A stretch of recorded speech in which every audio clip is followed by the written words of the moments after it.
Hey, everybody. Welcome to a very special international edition of the Casino Business Podcast. We've got Iryna Ashyrova. Did I say that right? Yeah. Perfect. Product manager and podcaster in the iGaming space. And we got connected, Ira, because you've got your own podcast, and it's really geared towards, I guess, Ukrainian speaking people. Yes, and it's Ukrainian speaking. Yeah. in that iGaming space. But maybe you could tell the story how you stumbled across the Casino Business Podcast, and maybe tell that story, and then I'll jump in after. Okay. Thank you for having me here. Hi, everybody. And I'm really happy to talk with you, like face to face, or even recording on podcast. It's really, really happy. I'm really happy about it. And I found your podcast when I was searching for podcast products on the gambling topic. And ChatGPT offers your podcast like number one, and of course I'm listening it. And something I like, something was really like talky, like American cultural. This is America podcast, like I'm telling you about. So and I was listening it, and I was thinking how I want to make my own podcast, and this is how it started. Well, Ira has a big following out there, because I got this notification on LinkedIn, and it's all in Cyrillic, or I think it's the letters, right? Cyrillic, and like, yes. What is this? But I see, it's got like 50 something likes, a bunch of comments. I'm like, okay, well, this person's obviously somebody over there. And I put it in Google Translate, and in English, we call it like a backhanded compliment. It was like, hey, it's a good show. The host has fun topics. Some of the guests are just like serving water, and they make my ears bleed. I'm like, oh, that's funny. But anyway, it was interesting because you also had some insights on, like, I was surprised to find that poor Americans have to pay taxes on all their winnings. And anyway, it was kind of cool. And I was like, how fun is this that somebody halfway around the world listen to this podcast? So I reached out to you, and the goal for today, I'd love to learn more about that, the gaming space in Ukraine and Eastern Europe, the unregulated gaming space. And hopefully we can come up with some things in learning about what you're doing over there that maybe operators in the US can take and embed into their casino marketing and what they're doing over here. So maybe why don't we start with, for those that don't know, which I assume is most people listening to this podcast, what does the gambling market in Ukraine look like today? Mm-hmm. I would say that this is this is really big one.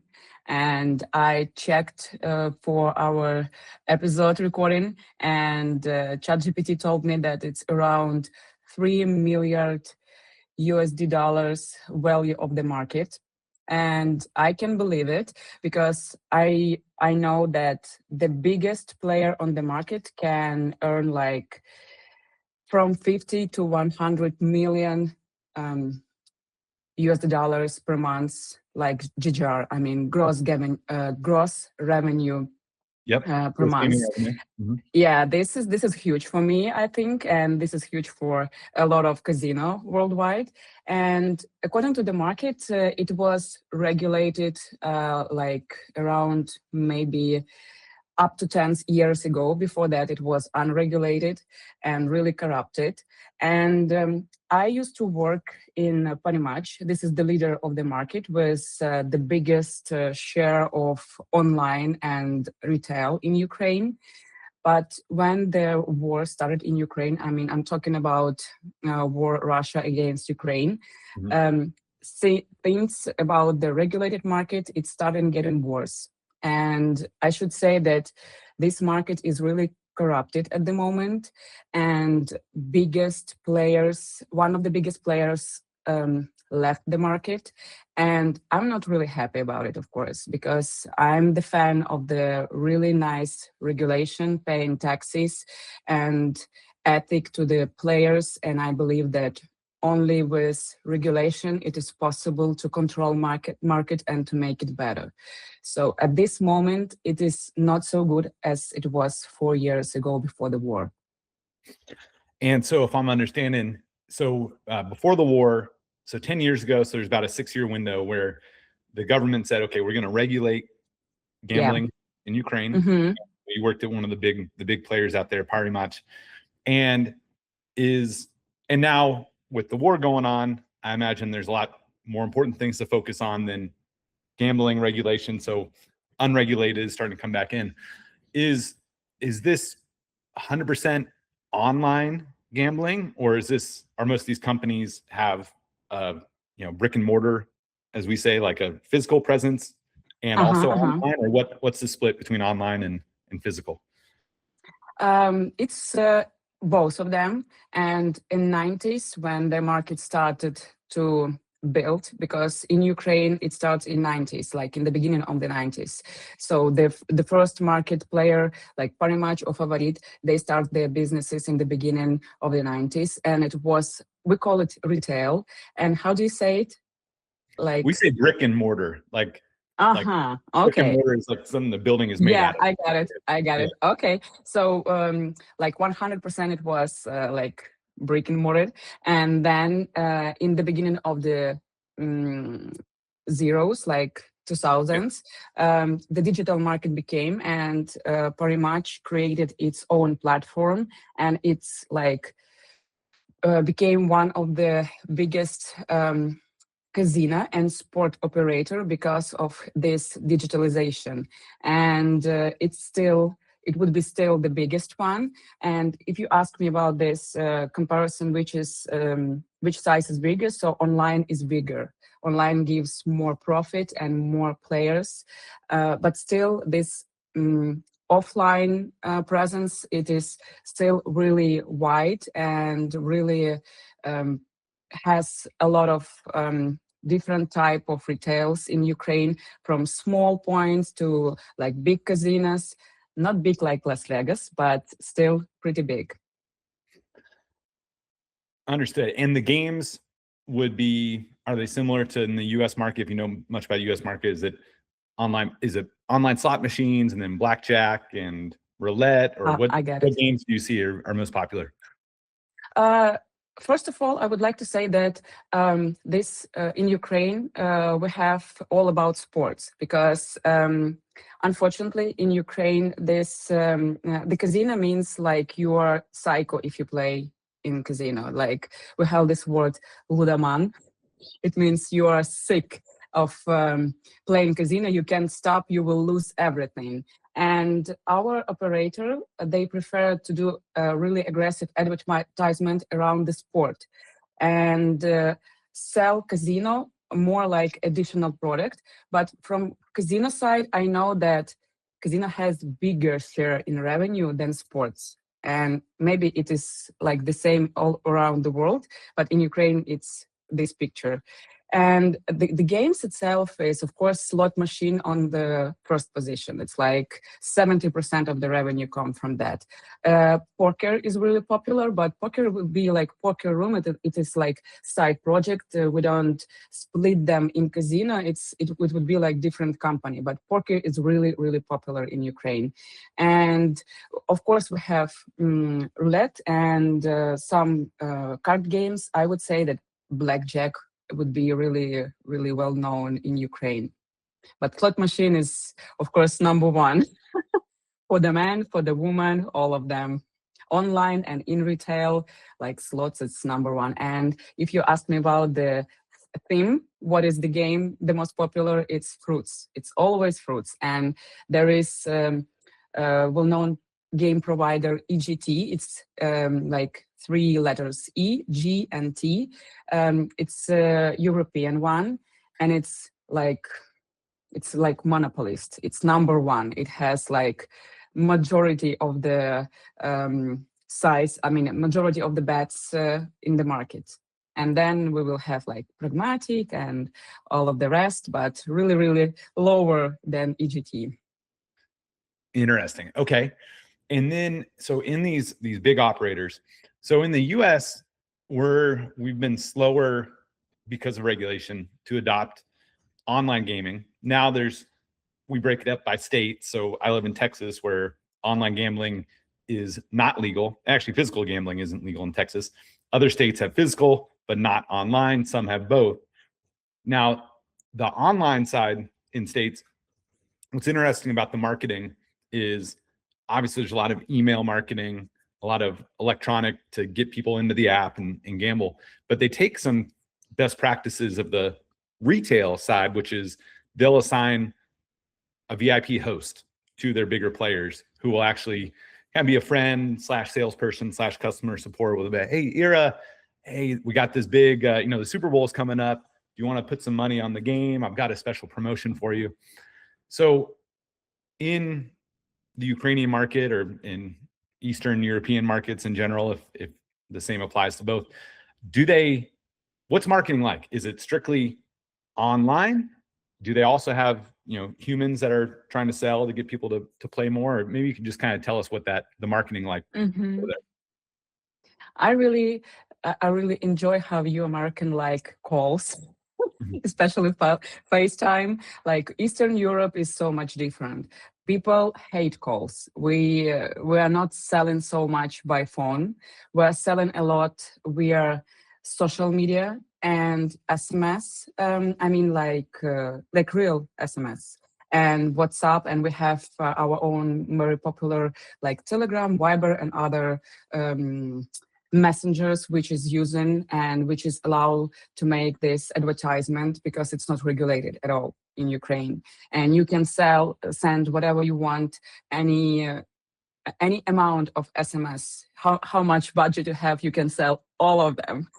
But talking about this market, I want to start from advertisement point of view, because in Ukraine, like this type of advertisement, which is showing on the street, on TV, on the stream, everywhere, which is not really regulated also. So you can buy the place for advertisement in any street. You can place the banner, I mean the real banner on the street, whatever you want, and nobody cares. And this is the real issue, because I like how my city, my favorite city is Kiev, how it's look like, but there's so many advertisement in there.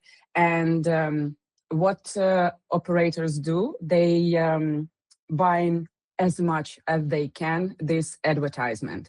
And talking about legal or illegal, it doesn't matter. You can buy this advertisement place even if you doesn't have license to operate. Sounds like crazy, but welcome to Ukraine. You can do whatever you want if you have money. So if you can see, like a customer, that you can see advertisement here and then you get SMS, and then you just turn on your TV and see again advertisement about casino, but I'm sorry, not casino, like the sport. And what I like pretty much advertisement, they buy really huge sportsmen. I can tell you that pretty much had Alexander Usyk, like the best boxer in Ukraine and worldwide. You know him. So he is the face of this company. And as well, they have McGregor, this Holland fighter. I hope I say him correct. Yeah. So they have the contract with huge football games in Ukraine, and they push this advertisement with these really well-known faces, where sport, and then they cross-sell the sport to the casino. And that is why in Ukraine, gambling is really masculine. It's not for the woman. It is created for the man, for the men's. And this is really powerful, because when you see this advertisement and hear it from everywhere, you are more loyal to the brand. You can go easily with huge deposits and like playing aggressively, because you respect this country, you respect this company, and you think that this is the big one. I can respect this. And after that, it starts in this classic retention channels, like communication via phone numbers and via emails, and of course some events. I mean, like real events for the VIP players and VIP concierge service, which is offered also for the VIP players. That's my answer. I mean, That's a great answer. Okay. And so you've got the two parts of casino marketing. You've got the branding, which is they're paying for big athletes and recognizable people. And it's just like, okay, Party Match is the brand because I see the best people there. But then after they get them, Party Match or any of their competitors get people in the database, then it sounds like they'll have VIP events. They'll assign concierges to these top players. Do you also do out there the segmented offers, we call them here, where it's like, hey, somebody that's worth $50 a day gets $10 for their next bet, and then somebody that's huge gets, $5,000 to place their next bet? Is maybe you could talk a little bit about how that's used in your market. You should know that the traffic cost for the regulated market, or even not regulated, exactly in Ukraine, the traffic cost is really low. That's why casino operators, they can active aggressively with bonuses, with gifts, with the tools they use for the communication with the player.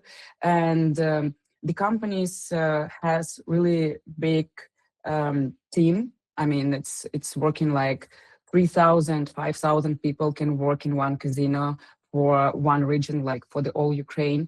And this costs a lot, but they doing all this segmentation. We call it deposit stretching, when you're offering exact offer for the person, how much they spend. So we can like average spend, like let's say in USA dollars, but we can say it in hryvnias. For example, if the average spend like $30, we will send the offer for $30. If the average spend 100, it will be for 100.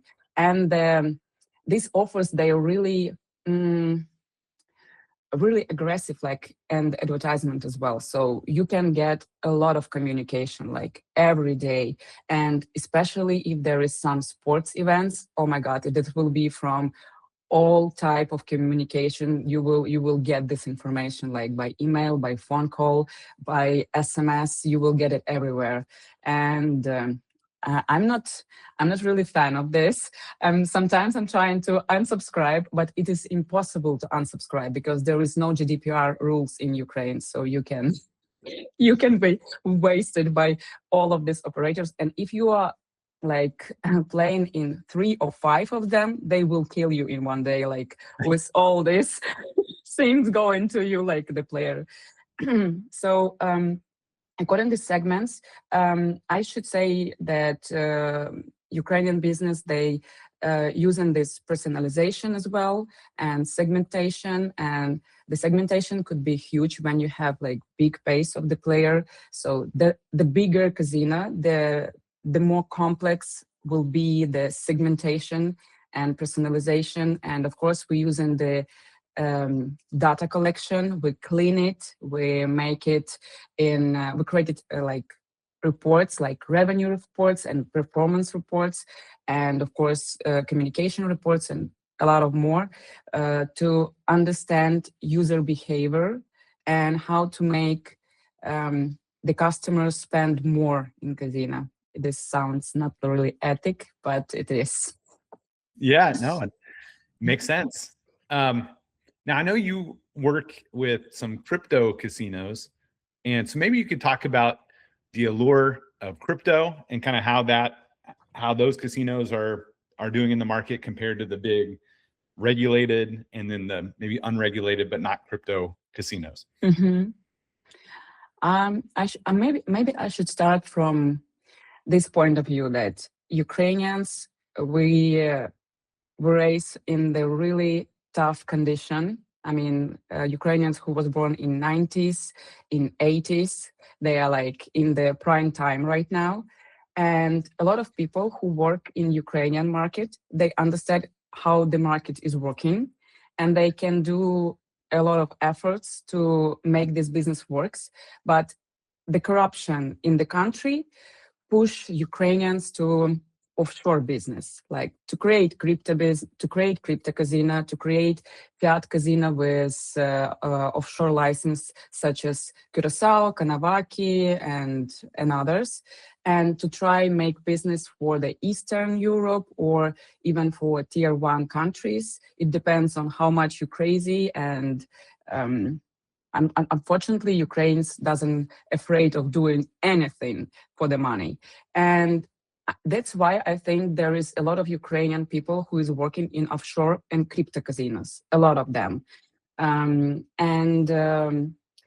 I have experience with crypto casino as well. And this is really different magic story because in Ukraine, you're working mostly with people who not really earn a lot of money. And the average deposit per Ukrainian player will be like, I think like 70 hryvnias. It could be less than $5 USD dollars right now. So it's not really a big one. Of course, we have a lot of people there and you can collect a lot of money from big base, but it is so much more interesting when you're working with crypto players because this is huge difference. And what was your question? Please say me again. No, it's just talking about kind of why crypto casinos are becoming more popular. You're kind of building up to, and just to, so I'm following along. So let's say the regulating entities in Ukraine, are those the ones that seem to be more corrupt, where it's like, hey, I'm playing in this regulated casino in Ukraine, but I don't know if some politician's going to go in and swipe my money out of my account. And so there's actually more trust with the offshore account casinos and the crypto casinos. Is that what you're saying? Yeah, this is what I'm saying, that it is more, it sounds like some madness, but it's more secure to start business in offshore casino with offshore casino than with regulated Ukrainian casino in Ukraine. So that's why we started working with the crypto, and there is already there is a lot of B2B solution which is offer you to start business, and you just need to have like maybe $1.5 million USD dollars to start the offshore casino. But okay, maybe it was like 5 years ago, and right now it could be more like $5 million USD dollars because the traffic costs so much more than it was 5 years ago. But crypto casino offers you like pretty simple idea when you buy B2B solution like the platform and some CRM system for your small team to operate. You don't need to have huge team. You can have like small team of 50 people or up to 100 people if you're like pretty big one and you have a lot of brands, like 10, 12 brands, 20 brands. But if you have at least in the beginning 3 offshore casino, you can start with small team. Of course, you need the budget for the acquisition, and of course, you need this understanding of how to make the business works, and you should know like the main characters who is playing this market, like payments, platforms, acquisition, the traffic. And of course, you can staff your team, but it's not really hard. And then you can start this and you can moving forward. And what I like with crypto casino, that the person who has crypto, especially high risk crypto, which is high volatile, like Bitcoin or whatever, it's already the profile of the person who will play the casino, because they are more looking for adrenaline, and they like playing with high stakes. So they're crazy about this game. They have no shit if they lose money. They can lose a lot and then they can win a lot. And this is why I like this crypto world. That's interesting. So you're describing there's platforms out there that you can purchase, and then that is basically your infrastructure for an online casino. And then you just need to, if somebody did want to start a crypto casino, they're listening and they're saying, wow, Ira, I happen to have $5 million and I would like to get in this business. So you're saying there's B2B, you can buy the platform, then you just need to assemble a team that could help with the payment processing, customer service, customer acquisition.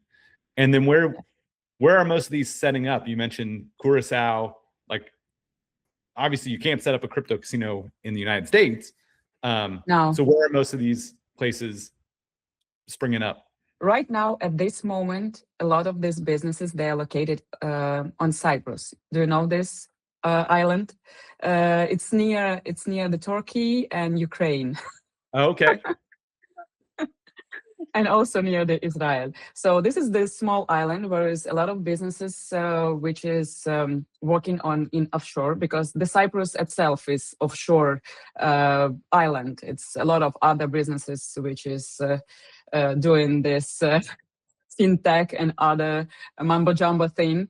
And it's not only there, but a lot of businesses is located in Georgia, in Kazakhstan, and unfortunately in Russia. It is still really powerful in this area, and a lot of Russian, they have investment in iGaming because due to sanction, they're not allowed to put somewhere money, and the gambling is the offshore gambling is the real way where I can put the money and get the revenue, and even get white revenue, like clean Yeah. one. And you can place also in you can live in eastern, I mean west Eastern Europe, and do this business, because I know there's a lot of affiliate companies in Serbia and like Balkan countries. So yeah, this is where it's placed. Interesting. Okay, so if you go to Cyprus right now, are there a lot of Ferraris and Lamborghinis driving around? Is it like there's people with tons of just crypto casino money, or what's Cyprus like?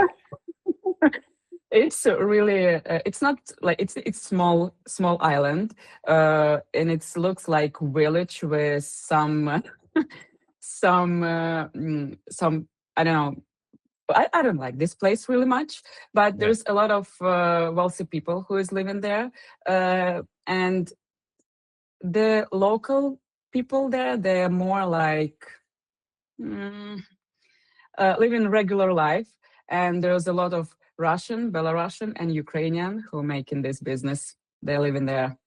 Nobody can touch them there because it is okay. It's offshore zone. Interesting. Well, Ira, this has been so fascinating. I really appreciate you tagging me on that post and listening to this podcast. I'm pumped that you're a guest here, and I think a lot of us listening learned a lot about what the market is like out there. And actually, after hearing you describe casino marketing, it sounds in a lot of ways similar to the U.S. Obviously, we have different regulations and things we have to abide by. Like we can't. It's interesting. Like texting offers, like a lot of the carriers that deliver the SMS messages, they don't allow it. And so, that's one thing that we can't do here is send blatant like SMS messages. And then there's regulations around billboards, and some places you can have them, some places you can't. So with the regulation, there's a lot of things we can't do, but I think what you described, there's a lot of that here, just in different form factors. And so that's really cool to hear how even in an unregulated market where you just assume like the best ideas are going to win, the most effective tactics are going to win because there's nobody saying you can't do it.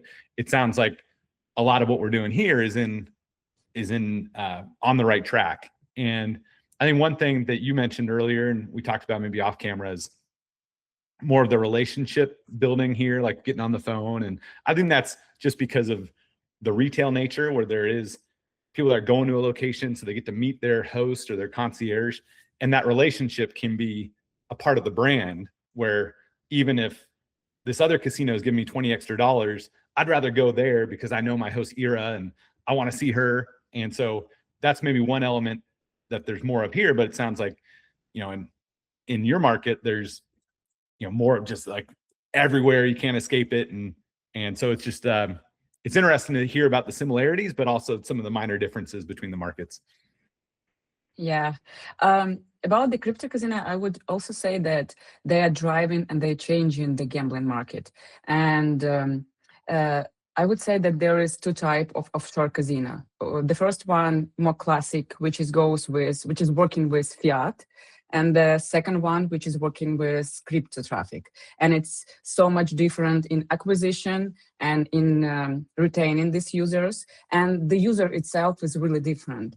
And when you're working with offshore casino who is dealing with fiat, and by fiat I mean like euro or local currency on some market like any European country, for example, like when you go into the market without license, or I mean with Curacao, but it's mean no license. And they have this first part with fiat, they have huge fees because the payment fee could take like 20% from your revenue, because there is miscoding, there is risk, there is chargeback, and a lot of expenses for this. But when you're dealing with the crypto, the payment is really seamless, like one-click payment. There is no such thing like declining, because acceptance rate of the payments is like 100%. It's a dream. And there is no such risk that the player can withdraw money back via chargeback or whatever he wants. And this is fast. And the player can spend even more. I got this interesting thing in psychology in the player, that the same player who has fiat and crypto, even he is like high roller, he will spend more in crypto than in fiat, because mostly all of them have more crypto money than fiat. And of course, fiat is needed you for your living cost, for all this thing. And crypto is more like thing that they use for selling, buying on the crypto market, of course. And then they can like play with this money. They can spend more with no stress at all. And they even enjoying it. And it is why I like crypto, because they have less expenses on fees and more crazy players who has no regrets, who is playing like the last day of their life. I will play with the highest stakes. And when you have an offshore casino, like a regulated casino as well, with fiat, you have restrictions such as max bet amount, and mostly even unregulated players, they really care about this max bet amount, and they place some limits. And this is not really cool for the player. And when we're talking about crypto casino, there is no limits. No limits in deposit money, no limits in bet amount, fast withdrawal. They will not have QIC. You shouldn't display your name. You shouldn't show your data, which is not protected, because if you're the player who dealing with offshore casino in fiat, you showing real data like name, address, phone number, email, because if you won't say correctly, you won't get your withdrawals. And if you're talking about crypto, you shouldn't do it. All you need is your crypto, and you start playing really fast. No verification, one-click registration, one-click payment. Everything is seamless and everything is really fast.